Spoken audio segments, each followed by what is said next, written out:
Trace.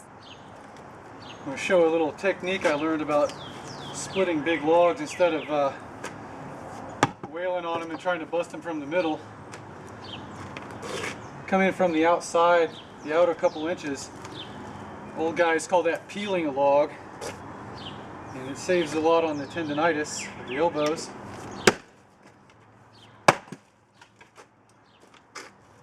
That's what came off of there. And then turn it a little bit.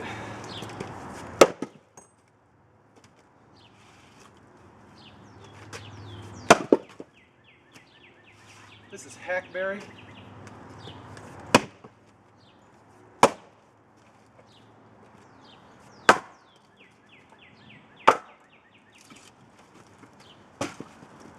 Stringy. Hackberry is very stringy.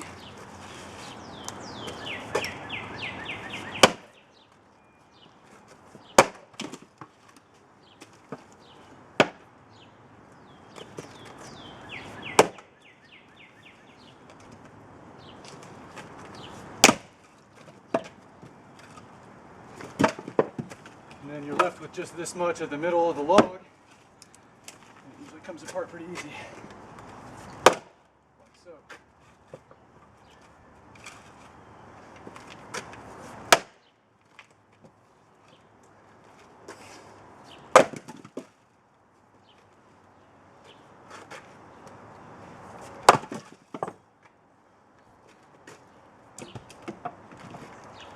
All right. All this way.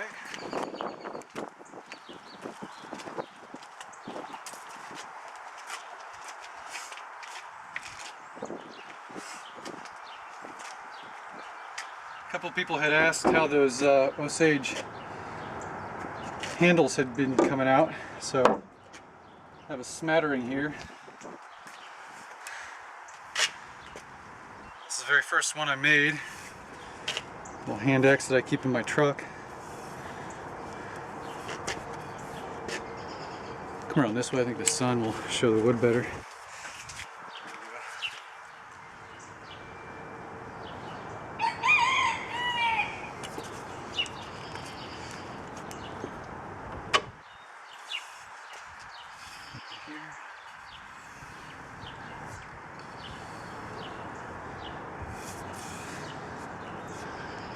This Osage wood gets darker with time. It started out like that. Actually, this is already starting to darken up a little bit. It's almost neon yellow when you start out.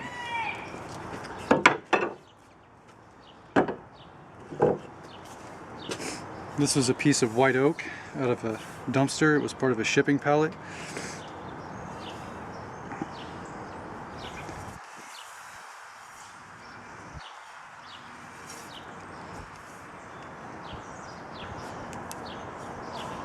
This is one where this was a full-size axe head, and I cut the top off with a bandsaw. It was all beat up.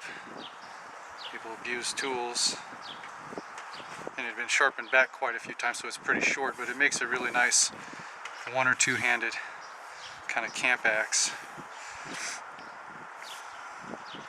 I might have paid $1 for that head. It was in such bad shape. And then, so this is a $1 axe I'd put right up against any Grand Spores or other Swedish boutique axe. Yeah, it cost me a whole day of labor, of course, but that's all right. Some more Osage here. This one's just starting to get dark.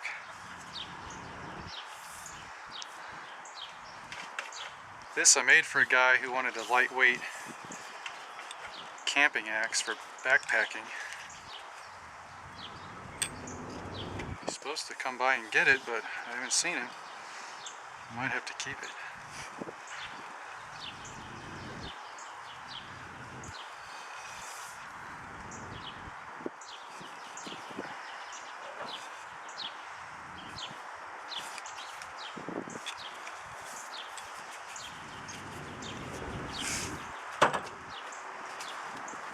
Kind of little Frankenstein job.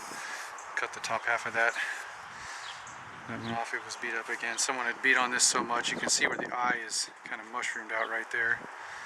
I just thought it'd be fun to see if I could make something out of it for practice.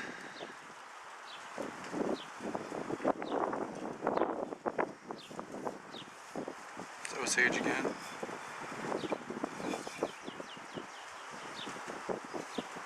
This one's pretty long in the snout, so I've actually used it some to do carving. Choking up on it like that.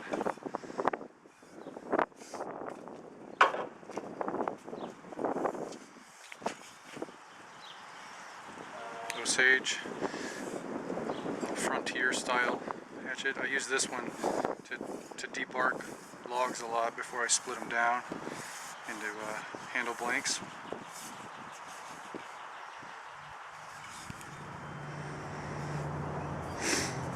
And I don't do any sort of laying out a design or a pattern on these.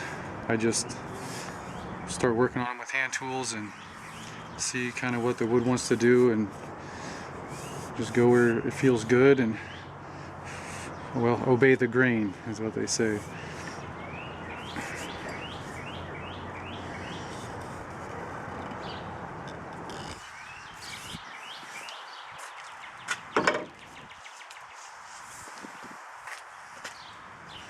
One of the very first ones I did. Osage again. The trickiest part of rehandling one of these is getting the blade, the axis of the blade, perfectly in line with the handle. First couple times I didn't pay close enough attention. This one, I don't know if you can see that, I'm off a few degrees. You don't even notice that in use, but it's an aesthetic that kind of matters.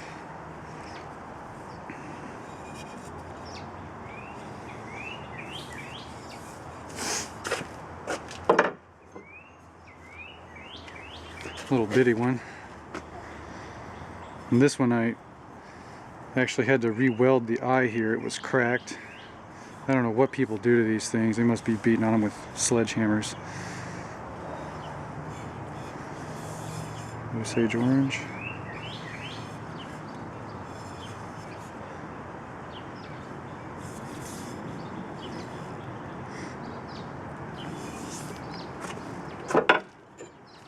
Little bitty pipsqueak. This one's that same piece of white oak from that shipping pallet. I got about 4 handles out of that.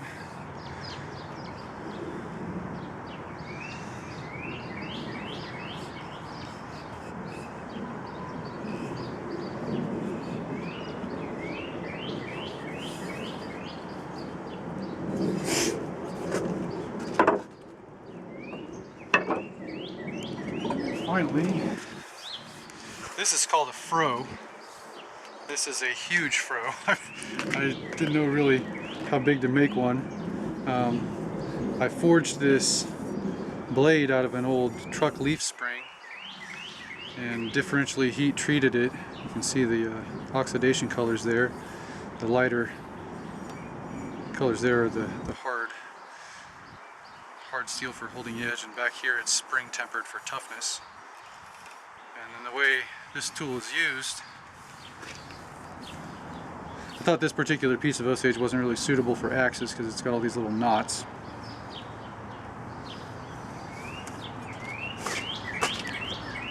The way this is used is to split. This is called riving. Come a little closer. It's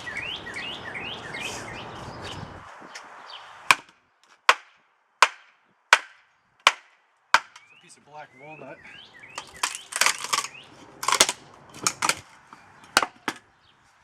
So I want to get to the good sapwood and get this lighter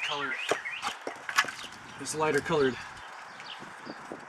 I'm sorry, the good dark heartwood and get this light sapwood off there. Sorry, this tool makes it easier.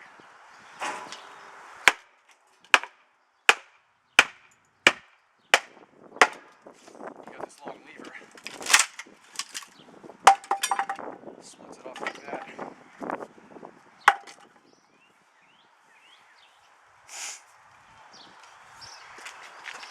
Going. So this is what one of my handle blanks kind of starts out looking like. And this is roughed out. And then come over to the shave horse. Show a little bit of the process. So if you can get these tools, these are the hand tools I use to make one of these handles. These are called draw knives, and these two are spoke shaves, rasps, and then just a good whittling knife. To show how this goes,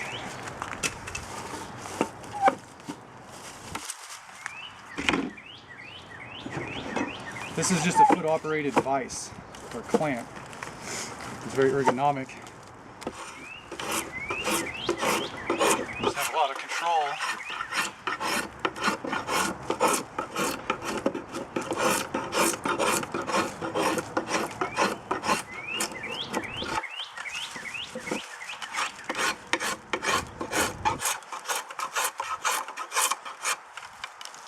And then it's real easy to pop that out and just keep eyeballing down the length. Make sure everything's straight and true.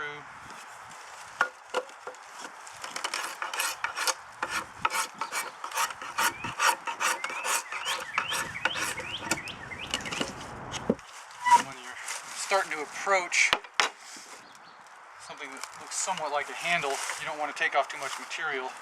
You come down to the spoke shave, and it just allows you to take a very controlled shaving.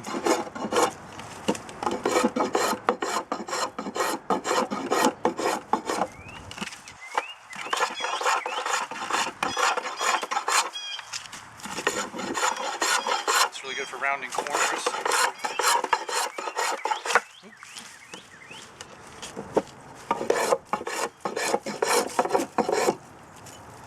We don't want for kindling around here.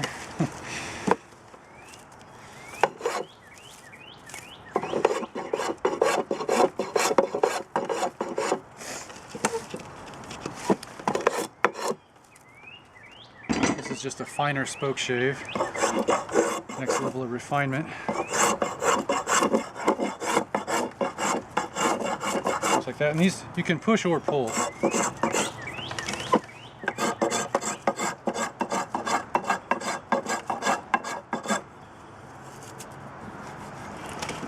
To show you how those tools work.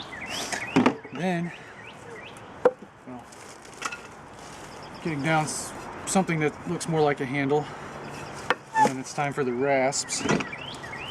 This is called a farrier's rasp. They were made for horses' hooves, but they work great on wood too.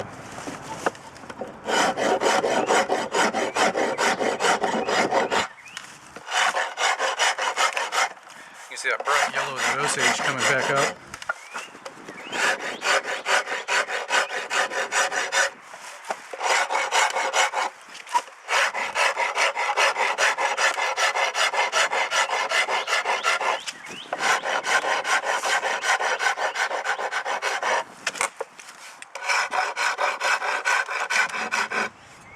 Push or pull.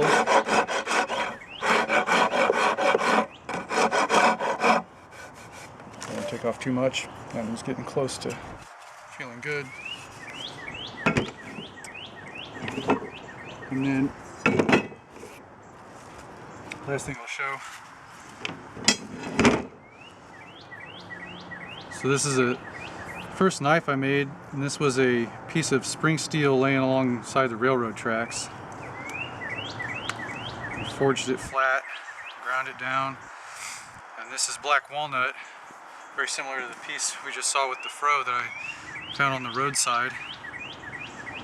And a good sharp knife, when you go to start fitting the tool head on here, you have to make very careful shavings and remove material only from where that head has friction. So it's just a nice, slow, patient process.